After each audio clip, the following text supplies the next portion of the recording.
안녕하세요. 진오비 산부인과 심상덕입니다. 9월 3주차 출산교실 강의 영상입니다.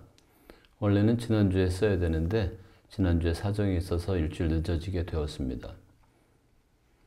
지금은 고인이 되었지만 애플의 최고 경영자 스티브 잡스는 프레젠테이션을 호소력 있게 잘하는 것으로 유명합니다. 그의 프레젠테이션에는 몇 가지 특징이 있습니다.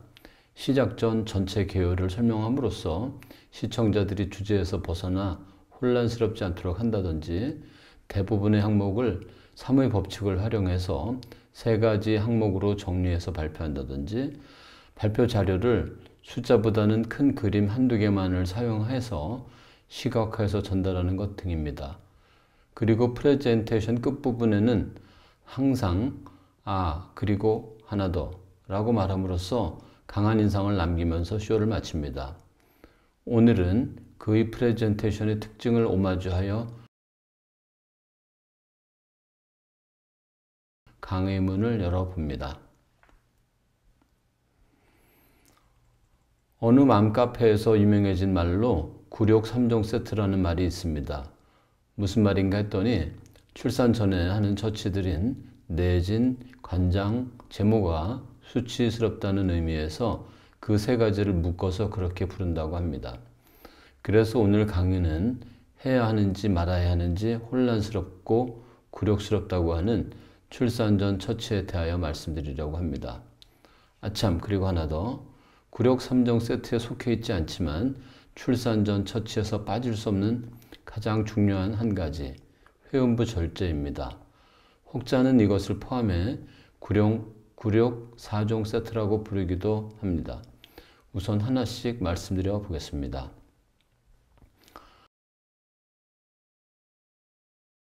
내지는 먼저 강의에서도 한번 말씀드렸습니다만 다시 한 번 더 설명드립니다. 내지는 자궁 경부의 부드러워진 정도와 벌어진 정도를 확인할 수 있는 유일한 진찰법입니다. 그러나 내지는 극히 사적 영역인 여성의 외음부를 직접 눈으로 살펴보고 손을 넣어서 만져보는 진찰이라 여성이라면 어느 누구도 달가운 진찰이 아닙니다. 따라서 내지는 과도하게 시행하는 것은 바람직하지 않지만 꼭 필요한 경우에 한해 제한적으로 시행하는 것은 불가피합니다. 이런 점 때문에 산부인과 의사들은 다른 분야의 의사들과는 다르게 남녀 차별이 심합니다. 남자 의사는 인기가 없다는 말입니다. 그래서 제가 수련 받을 때는 남자 산부인과 의사 대 여자 산부인과 의사 비율이 10대 1 정도로 남자 의사가 대부분이었지만 지금은 역전이 되어서 남자 산부인과 의사는 많지 않습니다. 보수도 여자 산부인과 의사가 월 1,000만 원 정도라면 남자 산부인과 의사는 700만 원 정도로 더 적습니다. 이렇듯 아무리 의사는 성별과 관계없이 의사로 보아달라고 부탁을 하지만 남자 의사라는 생각은 편히 진찰받는데 걸림돌인 것은 분명합니다. 그러나 남자 의사에게 받던 여자 의사에게 받던 내진 진찰은 산전 진찰 동안 최소 한두 차례, 그리고 출산 진통 시 한 차례 이상 받는 것은 필수입니다. 출산 진통 중 내지는 주로 촉진이지만 임신 초기 내지는 시진도 포함되어 있습니다.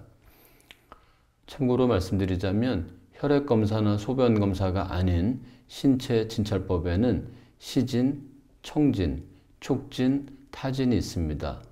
시진은 눈으로 보아서 판단한다는 것으로 환자의 피부나 눈동자의 색깔 등을 눈으로 보아서 병을 진단을 하는 방법입니다. 청진은 청진기를 이용하여 심장소리나 호흡소리를 들어서 진단하는 방법입니다. 청진기는 심전도나 심장 초음파 검사가 개발되어 과거보다는 중요성이 떨어졌지만 여전히 심장 이상을 확인하는 데 있어서 가장 간편하고 저렴한 진찰 방법입니다. 촉진은 복부를 만지거나 피부를 만져서 진단을 하는 방법이며 산부인과 의사의 내진도 여기에 속합니다. 타진은 두드려 보아서 나는 소리로 진단을 하는 방법으로 일례로 배가 부풀어 올랐을 때 복부에 복수가 차서인지 장에 가스가 차서인지를 구분할 때 쓰이는 진찰법입니다. 와인 공장에서 오크통을 두드려서 숙성 여부를 판단하던 방법에서 유래하였다고 합니다.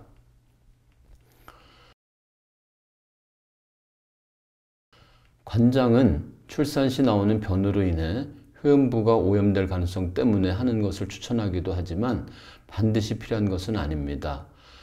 관장에 대하여는 하지 않기를 원하는 분도 있고 반대로 미리 관장을 해주길 원하는 분도 있습니다. 관장을 하는 쪽이든 아니면 관장을 하지 않아 변이 나오는 경우든 어느 쪽이 되었든 둘 다 부끄럽게 생각할 필요는 없습니다. 관장에 대하여 지나치게 굴욕스럽게 생각할 필요는 없습니다. 그저 입을 가글하는 것과 별반 다를 것 없는 의료적 처치 하나일 뿐입니다. 관장에 대하여는 임신부의 생각이 어떤 쪽인가에 따라 결정하시면 됩니다. 대장 내시경 검사나 대장 수술에서는 관장이 필수지만 출산 전의 관장은 꼭 필요한 것은 아닙니다. 그리고 관장이 필요 없이 출산 전에 미리 변을 보는 것이 제일 좋은 방법입니다. 관장의 방법은 비눗물 관장과 글리세린 관장이 있습니다. 출산 전의 관장은 대개 비눗물 관장입니다. 설사약을 먹어서 관장을 시키는 방법도 있습니다. 그리고 일반적 관장법은 아니지만 약물을 이용한 관장으로도 해결되지 않아서 변이 직장에 꽉 차 있을 때는 손가락으로 변을 파내는 손가락 관장법도 있습니다. 제가 오래전 수련의로 지낼 때 환자로부터 가장 처음 촌지를 받았던 것도 손가락 관장 덕분이었습니다.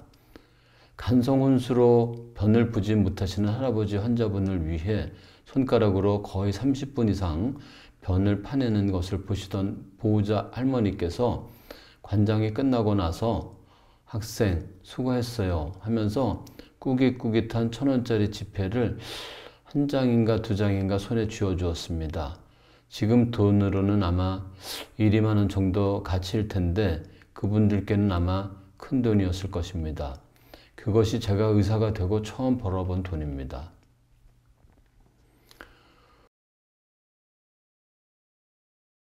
임신부의 음모 상태는 그야말로 천차만별입니다. 거의 없는 분도 있고 너무 많아서 도저히 제모를 하지 않으면 안 될 분도 있습니다. 제모는 회음부 감염의 예방을 위해서 그리고 봉합 시 방해되는 것을 피하기 위해서 해야 하는 경우도 있습니다.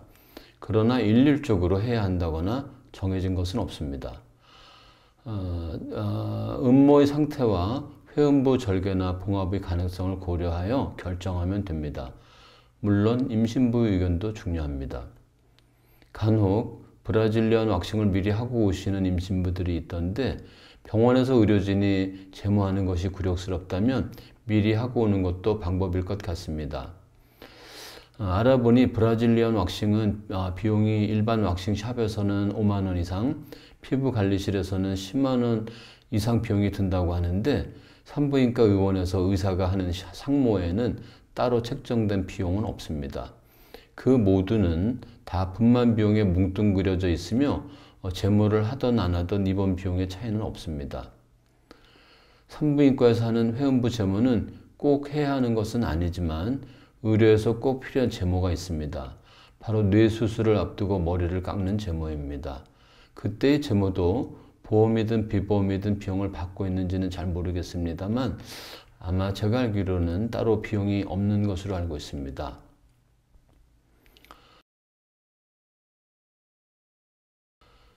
요즘 자연적 출산 과정에 대하여 관심이 높아지면서 회음부 절개에 대하여도 논란이 많습니다.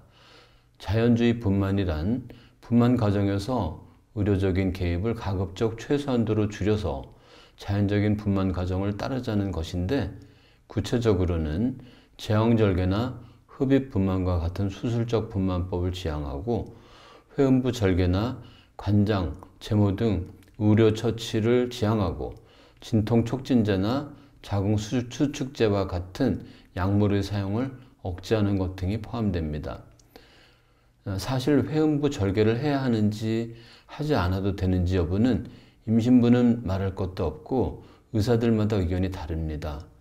대체로는 태아의 머리 크기, 질구의 넓이, 질구와 항문까지의 거리, 회음부 조직의 탄력성, 조산이냐 아니냐, 흡입기 사용 등 기계적 분만이냐 아니냐에 따라서 결정을 합니다.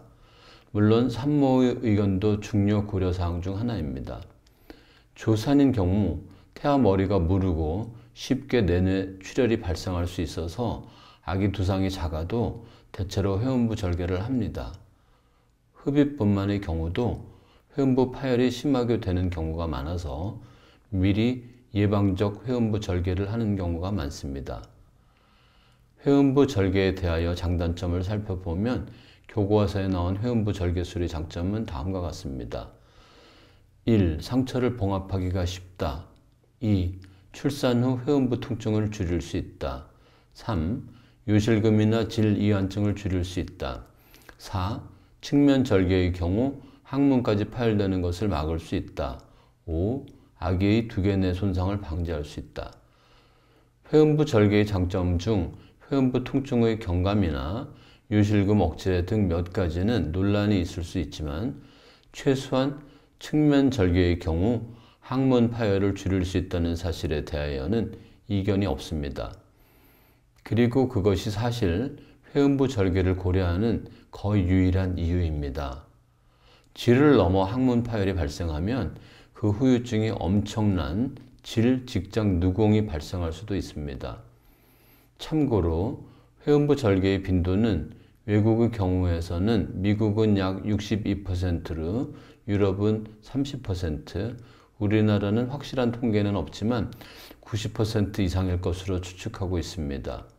제 경험과 동양인의 특성을 고려해서 판단해 본다면 적어도 10명 중 7명 내지 8명은 미리 회음부 절개를 해야 하지 않나 생각합니다. 회음부 절개는 위 그림에서 흰 점선으로 표시한 부분인데요. 통상 회음부 절개를 시행하는 부위는 좌측 그림은 우측면 절개법, 우측 그림은 정중 절개법을 보여주고 있습니다. 우측면 절개 혹은 좌측면 절개는 분만 중 항문 파열 부작용이 가장 낮지만 통증이나 통증이 심하고 회복이 가장 느린 편이고 정중 절개는 장점과 단점이 회음부 절개를 하지 않은 경우와 우측 절개의 중간쯤에 해당한다고 생각하시면 됩니다. 그 외에도 정중 절개는 분만 후 통증도 적고 출혈도 적고 성교통도 드물지만 무엇보다 항문 파열의 위험이 측면 절개에 비하여 높다는 것이 단점입니다. 그렇다면 이런 출산 전 처치는 모두에게 꼭 필요한 것일까요? 아니면 모두에게 불필요한 것일까요? 그도저도 아니면 누구에게는 필요하고 누구에게는 필요 없는 선택의 문제일까요? 사실 잘 모릅니다. 왜냐하면 임신부 개인마다 그리고 의사 개인마다 견해가 다릅니다. 제 개인적 견해를 말씀드린다면 그 모두는 하는 것을 권합니다. 다만 모든 임신부들께는 아니고 초산인지의 여부, 임신부의 피부나 질 등의 상태, 그리고 무엇보다 임신부의 의견에 따라서 합니다. 임신부 의견을 알기 위하여 저희 병원에서는 출산 계획서라는 것을 미리 작성하게 해서 아예 저희 병원의 산모 수첩에 포함시켜 두었습니다. 아래 보여드리는 것은 그 내용입니다. 남편의 참여 부분 1. 진통부터 출산까지 전 과정 참여 2. 진통 중에만 참여 3. 탯줄 절단 과정만 참여 4. 모두 참여 원치 않음. 출산 과정에서 유도분만 혹은 촉진제 사용 여부 1. 양수 파수 후 24시간 이상 경과 시 사용 2. 양수 파수 후 48시간 이상 경과 시 사용 3. 예정일에서 일주일 이상 경과 시 사용 4. 예정일에서 2주일 이상 경과 시 사용 5. 평균 진통시간 이상 경과 시 사용 6. 사용 원치 않음 7. 의사가 알아서 판단. 진통이나 출산 시 자세 1. 자유자세 진통 후 분만대에서 출산 2. 분만대 진통 후 분만대에서 출산 3. 앉아서 출산. 관장과 음부 제모. 1. 관장 허용. 2. 음부 제모 허용. 3. 둘 다 시행 원치 않음. 회음부 절개에 관해서 1. 파열이 많이 되리라 예상되는 경우만 절개. 2. 시행 원치 않음. 3. 의사가 알아서 판단.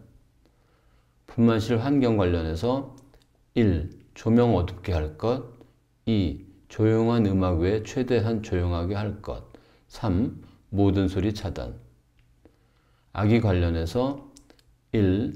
출산 직후 아기를 욕조에 담글 것. 2. 탯줄 맥박 정지 후 탯줄 절단할 것. 3. 출산 직후 아기는 임신부 가슴에 올려둘 것. 4. 의사가 알아서 판단. 모유 수유 관련. 1. 출산 직후 분만실에서부터 젖 물릴 것. 2. 수시간 뒤 회복 후 병실에서 젖 물릴 것. 3. 모유와 분유 혼합 수유할 예정. 4. 모유만 먹일 예정. 오늘은 출산 전 처치에 대하여 말씀드렸습니다. 출산을 앞두고 이런 전 처치를 하면서 저는 종교는 없지만 마음속으로 기도를 합니다. 오늘의 이 출산도 무사히 잘 끝나게 해 주십시오라고 말입니다. 임신부와 남편을 위해서, 그리고 새로운 세상을 맞이할 아기를 위해서, 그리고 또한 저를 위해서 기도를 합니다. 그리고 산과학의 서문의 글을 떠올립니다. Obstetrics is art and science combined, and each practitioners must be concerned simultaneously with lives of at least two intricately interwoven patients, the mother and her fetus. 발음이 상당히 좋지 않죠? 번역해보자면 산과학은 예술과 과학이 결합되어 있으며 산부인과 의사는 적어도 2명의 복잡하게 얽혀있는 환자, 즉 임신부와 태아의 삶에 동시에 관심을 가져야 합니다 라는 뜻입니다. 이 문장에는 중요한 2가지 내용을 담고 있습니다. 첫째는 산과학은 임신부와 태아 2생명 혹은 쌍둥이일 경우 3생명에 관심을 가지고 다루어야 한다는 것이고, 둘째는 산과학은 과학의 측면도 있지만 개인에 따라 같은 처방에도 결과가 달라지기도 하는 예술적인 측면도 있다는 것입니다. 과학도 어렵기 그지없고 끝이 없는 길이며 예술도 그럴진데 그 둘이 합쳐진 산과학은 어떨까요? 당연히 어려운 학문입니다. 30년 가까이 산과학에 몸담아 온 저는 이제 막 산과학의 길에 접어든 전공의 1년차 때에 비하여 과연 지금 제가 무엇을 더 많이 알고 무엇을 더 잘할 수 있게 되었는지 모르겠습니다. 솔직히 저는 30년 전에도 그렇고 지금도 그렇고 언제나 미숙하기 짝이 없는 전공의 1년차입니다. 출산 과정을 지켜보는 순간순간마다 항상 두렵고도 설레는 마음입니다. 임신부는 아마도 저보다 더 하겠죠? 그러나 두려움보다는 설렘이 더 크기를 바랍니다. 오늘은 이것으로 마치겠습니다. 모든 임신부들의 순산을 바랍니다. 감사합니다.